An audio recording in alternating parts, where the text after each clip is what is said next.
welcome, Devil Sniper here, and today I'm bringing you episode number 6 of our career mode with West Ham United. So our first game is away to Manchester United. Training has been really impressive. The boys have been working on some midfield sort of presence. We really are going to have to work hard against Manchester United. We're going to stick with a 4-4-2 formation, try and catch them on their counter-attack and utilise our pace and strength up front. Obviously, Seiko is a powerful lad. He's got some pace as well, but Valencia is an absolute whippet. Give him half a chance. He can be in behind them and hopefully sticking the ball in the back of the net. We'll have to see how that pans out, but you can't underestimate Manchester United. They did bring in Arturo Vidal. That's a massive signing for them and obviously a key member to their squad, but I feel that the boys have the ability to overcome that and do the business. And as you can see, early doors straight away, we're winning the battle in midfield. Seiko into Valencia. Valencia gives Seiko a nice ball out in front of him, stretches legs, but Rojo is winning the battle of the strength there, unfortunately, and Manchester United come away with the ball, but it's now Vidal, centre of the park, knocking the ball out to the left-hand side into Rafael. Rafael's being closed down by James Tompkins and Cole Jenkinson on that left-hand side. Rafael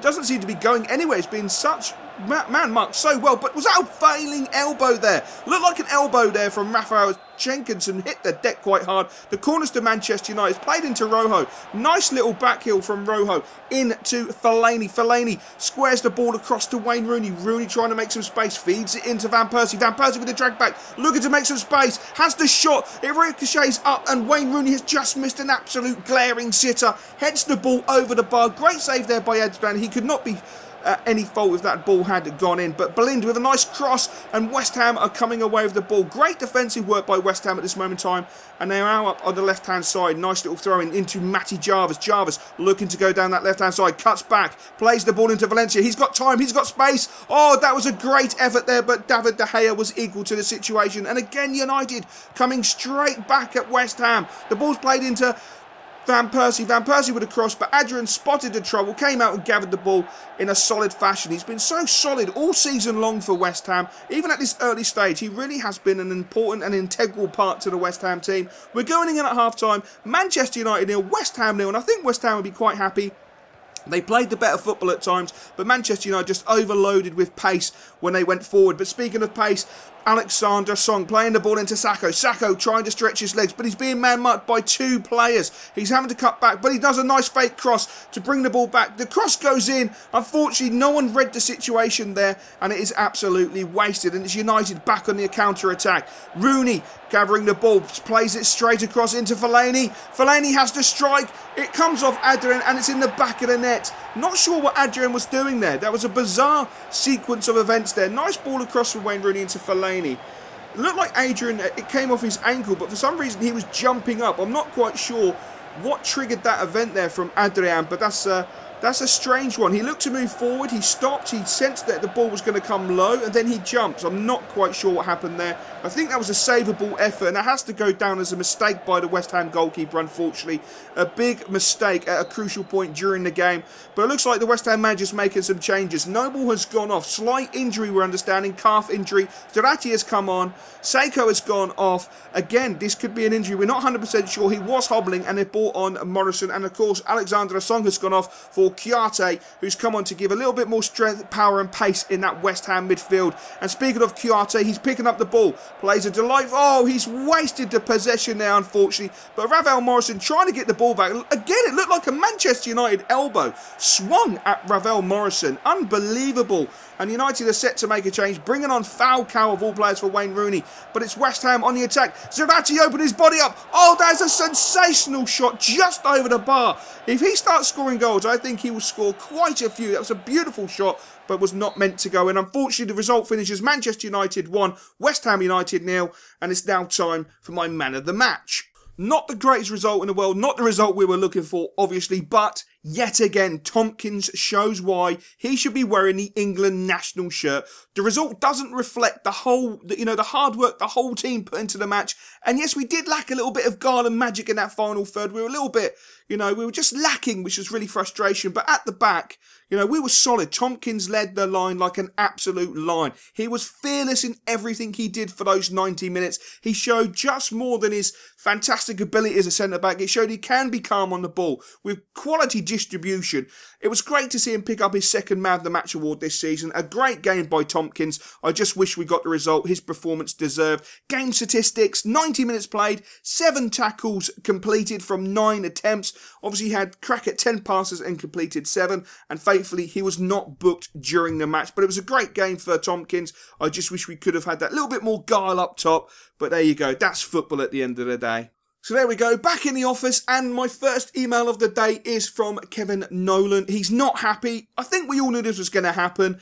You know, Big Sam made him his favourite. He's personally not one of my favourites. He's not pulling his weight, so he has been training with the reserves and the under-21 development squad, and he's clearly not liking it. He has had a couple of run-outs, but nothing too spectacular. That aside, we'll have to make a decision when it comes to January. I'm not prepared to make a decision at this moment in time, unless you guys have a thought on it. Do we let Nolan go in the January transfer window, or do we start integrating him into the actual team? But to be fair, he's not really producing the football in training to justify a selection at this moment in time. But squad report, as you can see in the background, is starting to look fantastic until we get to Stuart Downing. What can I say? He's now 30 years old, we know. He has been playing the games, we know. But his stats, his statistics are starting to go down. And I do not understand this. I do not understand this. My whole thing with EA was, if players play, they won't decrease at such a quick rate as soon as they hit 30. Well, it seems to be a complete and utter lie, because Downing's hit 30, he's been playing regularly, and he's starting to go down. And it's just, I don't understand it. I really don't understand that. On the whole, though, I've got to say, a lot of the players are going up really, really nicely. They're developing in a nice fashion, and I'm really chuffed with the way the boys are developing. But I am shocked that Downing is going down so quickly. I just can't believe it. Again, have a look at this. His statistics are starting to go down already. I just don't get it. 6 games from 7 he's been playing, and his statistics are going down. It's just ridiculous in my opinion. But there we go. Let's get a move on. We're playing at home against Queen's Park Rangers. This is a big game. We really do need to start picking up some points. More than a point. We would like to pick up 3 points. We're going with the 4-2-3-1. Trying to just get some energy into the team, trying to score some goals is what we need. I think as soon as we start scoring goals, the confidence will flow back, and it should breathe sort of a new era into us, hopefully. But it's been so tough in this Premier League. And one thing I just want to point out there, the kickoff was in co-op mode for some reason, but when the game continued after a throw-in, it goes into my normal settings. I don't know if you guys have had that sort of issue before, where sometimes if I get a corner, it will go to co-op mode, and it will stay in co-op mode for like 3 or 4 minutes, and then all of a sudden it will just flicker back to my actual default settings, which is, it's rather bizarre. The game seems really glitchy. I'm sorry to talk over the actual gameplay about the actual game, but I don't know if you guys have had that sort of issue.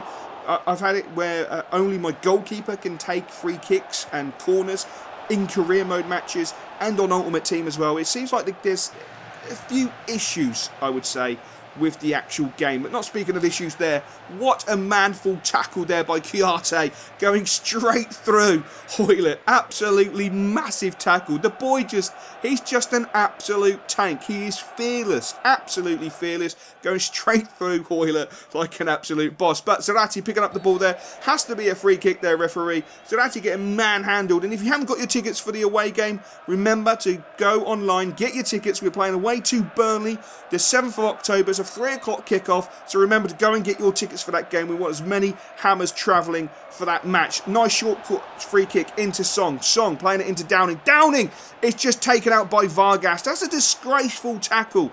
No real attempt for the ball. Lots of malice, in my opinion, meant in that tackle. The referee has booked him, which is the right decision, but that's a disgraceful tackle. You know, it's just really no place in football for that sort of tackle.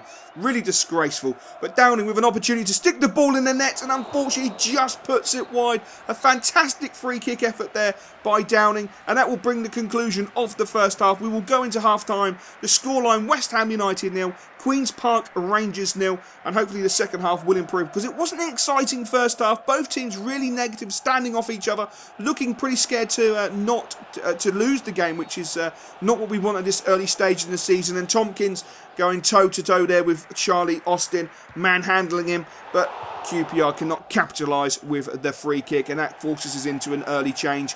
Carroll, Sacco coming on, trying to get some life up top, changing the formation round.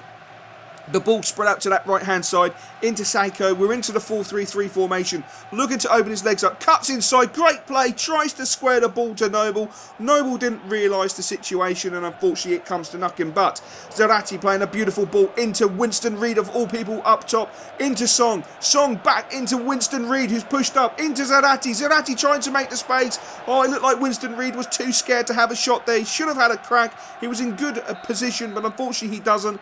And that brings to end a rather dull game. West Ham United 0, Queen's Park Rangers 0. Not an exciting game by any stretch of the imagination. The statistics back that up. The game was not really that good.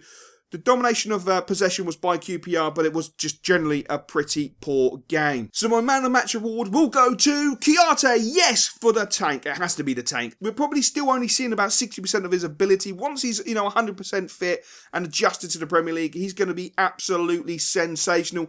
And the irony is, for him being man of the match, he was taken off after 57 minutes with a slight calf injury, which is nothing to worry about. It's all cleared up. He's going to be totally fine. It was nothing to worry, it's just heavy bruising.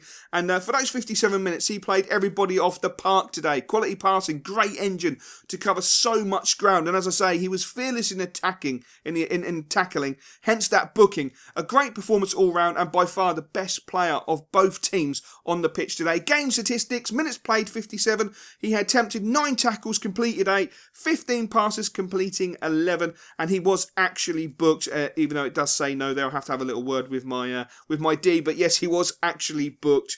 But yeah, great man, the match performance there. So there we go. That is the league table as it currently stands after 7 games. No Daily Jaffa today. My little girl had some homework. It will be back in Friday. And we'll probably go for a double upload on Friday. We'll go for a double upload on Friday. And then, of course, we'll continue on Sunday and back to the just the regular single uploads. But I thought Friday, let's have a double upload just to celebrate Friday. And for the fact that you guys have given me so much support on the series so far. So until next time, guys, I will catch you later. I used to dream about cars and things, about being a star and things.